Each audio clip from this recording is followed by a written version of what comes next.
చూడండి, ఆంధ్రజ్యోతి పెట్టినటువంటి హెడ్డింగ్ సీమ లిఫ్ట్ ఆపేసింది జగనే అని హెడ్డింగ్ పెట్టారు. అయినా అడ్డగోలుగా అవాకులు వెళ్తా ఉన్నారు. అసలు అనుమతులు లేవు, డిపిఆర్ కూడా లేదు. అయినా 3,378 కోట్ల అంచనాతో 2020 మే 5న ప్రాజెక్టుకు జగన్ శ్రీకారం. అవును, ప్రాజెక్టుకి అనుమతి లేదు. ఇప్పుడు అన్ని అనుమతులు తీసుకొని కట్టారా? పోలవరానికి అనుమతులు తీసుకొని శంకుస్థాపన చేశారా? పోలవరంలో అప్పుడు రాజశేఖర రెడ్డి గారు తర్వాత అన్ని అనుమతులు తీసుకొని వచ్చాడు.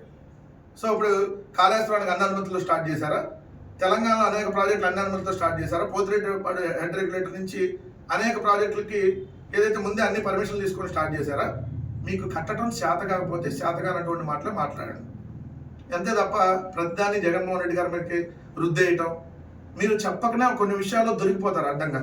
ఎలా అంటే ఇప్పుడు ఏం చెప్పారు, మొత్తం జగన్ గారి హయాంలోనే ఆగిపోయింది, అసలు ఈ ప్రాజెక్టే స్టార్ట్ కాలేదు, ఈ ఏదైతే ఈ రాయలసీమ లిఫ్ట్ అనేది స్టార్ట్ కాలేదని చెప్పి మీరు ప్రచారం చేశారు కదా. ప్రచారం చేసి ఒక ఫోటో కూడా వేశారు కదా. అసలు ఏంటి దీంట్లో? ఇదేమో ఆంధ్రజ్యోతి రాసింది, ఈనాడు అడ్డంగా దొరికిపోయింది. ఇది ఎక్కడ దొరికిపోయిందంటే పాత పేపర్లు మనం తిరిగేస్తే దొరికిపోద్ది. ఇక్కడ డేట్ చూడండి, 18/7/2025 ఈనాడు పత్రిక.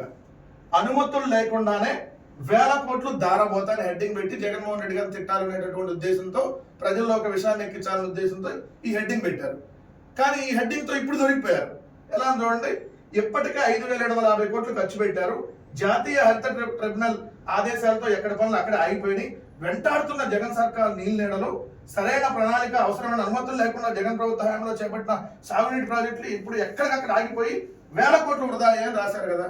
ఎక్కడ వృధా కాల ఇక్కడ, ఎందుకంటే వాళ్ళే రాసిందే. ఇక్కడ చూస్తే ఎలా దొరికిపోయారు చూడండి. ఒకటి రాయలసీమ ఎత్తిపోతల, ఇప్పుడు మనం డిస్కస్ చేస్తున్న అంశం అదే. రాయలసీమ ఎత్తిపోతల అంచనా 3,825 కోట్లు, చేసిన ఖర్చు 739 కోట్లు. అంటే జగన్మోహన్ రెడ్డి గారి ప్రభుత్వం 739 కోట్లు ఆల్రెడీ ఖర్చు పెట్టిందని చెప్పి ఈనాడు రాసింది.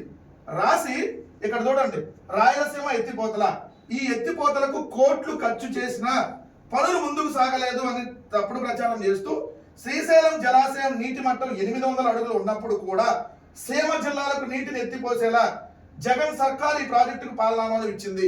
మగాడు కాబట్టి ఇలా రాయలసీమలో ప్రాజెక్టులు కట్టారటువంటి మగతనం మీ చంద్రబాబు నాయుడికి అంతకుముందు 3 సార్లు ముఖ్యమంత్రిగా చేసిన ఏడవలేదు, 3 సార్లు ముఖ్యమంత్రి చేసిన చేత కాలేదని నువ్వే ఒప్పుకున్నావు.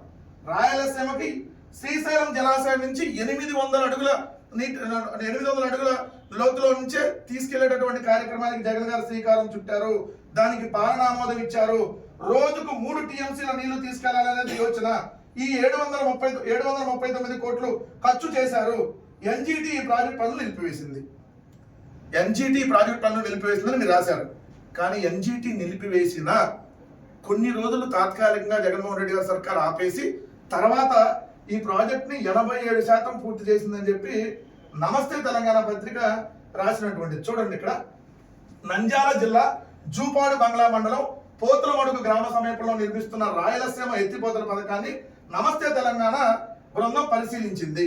నాగర్ కర్నూలు జిల్లా కొల్లాపూర్ మండలం సంగమేశ్వర ఆలయ సమీపం నుంచి రాయలసీమ ఎత్తిపోతల పథకానికి తవ్వుతున్న కాలువ ప్రాంతాన్ని పరిశీలిస్తే విస్తుపోయే నిజాలు బయటపడ్డాయి. కృష్ణా నదిపై ఆంధ్రప్రదేశ్ ప్రభుత్వం అంటే జగన్మోహన్ రెడ్డి గారి ప్రభుత్వం ఉన్నప్పుడు 3,825 కోట్ల వ్యయంతో ప్రతిపాదించిన రాయలసీమ లిఫ్ట్ ఇరిగేషన్ స్కీమ్ ఎండాకాలంలోనూ రాయలసీమకు నీటిని తరలించాలనే ఉద్దేశంగా తెలుస్తుంది. అంటే రాయలసీమకు నీరుని తీసుకెళ్లాలని జగన్మోహన్ రెడ్డి గారి సర్కారు 3,825 కోట్లు ఖర్చు పెట్టి దానికి సంబంధించి ఎత్తిపోతల పథకం ద్వారా 111 టీఎంసీల నెట్లు తరలించేందుకు ప్రతిపాదించారు. పంప్ హౌస్ కోసం ఏకంగా కృష్ణానది తీర ప్రాంతంలో లోతైన అప్రోచ్ కాలువను నిర్మించారు. ఈ కాలువ ద్వారా 12 సొరంగాల నుంచి సుమారు 300 మీటర్ల దూరంలోని పంప్ హౌస్ కు నీళ్లు వెళ్తాయి. అప్రోచ్ కెనాల్ కోసం నాగర్ కర్నూలు జిల్లా కొల్లాపూర్ సమీపంలోని సంగమేశ్వర ఆలయం వద్ద మొదలుపెట్టి నంద్యాల జిల్లా జూపాడు బంగ్లా మండలం పోతులమడుగు గ్రామం వరకు 18 కిలోమీటర్లు అప్రోచ్ కెనాల్ నిర్మిస్తుంది. ఇప్పటికే కృష్ణా నదిలో ఏపీ వైపు 5 కిలోమీటర్ల మేర కాలువ తవ్వకం పూర్తయినట్టుగా తెలుస్తుంది. ఇది వాస్తవం. అంటే జగన్మోహన్ రెడ్డి గారి ప్రభుత్వం ఉన్నప్పుడు ఏదైతే నేషనల్ గ్రీన్ ట్రిబ్యునల్ పనులు ఆపేయమని చెప్పినా ఓవర్ టెంపరీగా 10 రోజులు 20 రోజులు ఆపేసి మళ్ళీ బిగిన్ చేసి ఏదైతే దీనికి సంబంధించి పూర్తి చేశారనేది దాదాపు 87% పూర్తయిందని మళ్ళీ అదే పత్రిక. పర్యావరణ అనుమతులు లేనిది రాయలసీమ ఎత్తిపోతల పథకాన్ని చేపట్టొద్దని 2021 ఏడాది డిసెంబర్ 17న ఎన్జిటి తీర్పు ఇచ్చింది. ఈ తీర్పుతో కొన్ని ఆపిన ఏపీ ప్రభుత్వం. అంటే కేవలం కొన్ని రోజులు మాత్రమే జగన్మోహన్ రెడ్డి గారి ప్రభుత్వం పని ఆపి మళ్ళీ ఆ తర్వాత నిరాటంకంగా కొనసాగిస్తుంది, అంటే కొనసాగించింది. ఎన్జిటి తీర్పు నాటికి 14% పనులు మాత్రమే పూర్తయితే 2024 మార్చి ఏప్రిల్ వరకు దాదాపు 87% పనులు పూర్తవడం గమనార్హం. అంటే జగన్ గారు ఉన్నప్పుడే 87% పూర్తయింది. దానికి సంబంధించినటువంటి ఒక విజువల్స్ మీకు చూస్తే అర్థమవుతుంది. చూడండి, ఇవన్నీ జగన్ గారు ఉన్నప్పుడు ఏదైతే అక్కడికి సంబంధించినటువంటి పనులు ఎలా ఎలా ఎలా ఈ పనులన్నీ